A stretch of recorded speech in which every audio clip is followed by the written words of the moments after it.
उर्दू के एक वचन और बहुवचन शब्द यानी वाहिद और जमा अल्फाज यानी सिंगुलर्स एंड प्लूरल्स। पार्ट 13।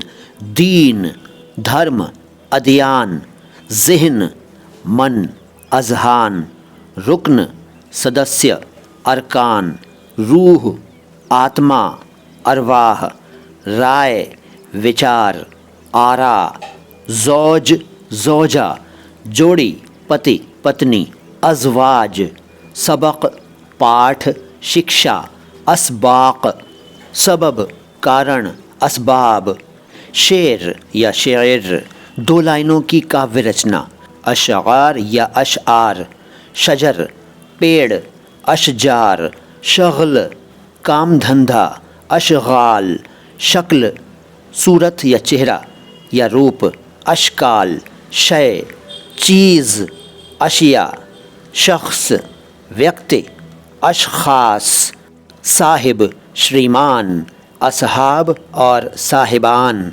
सिन्फ जाते प्रकार, असनाफ। दोस्तों शब्द और भी हैं लेकिन अगली मुलाकातों में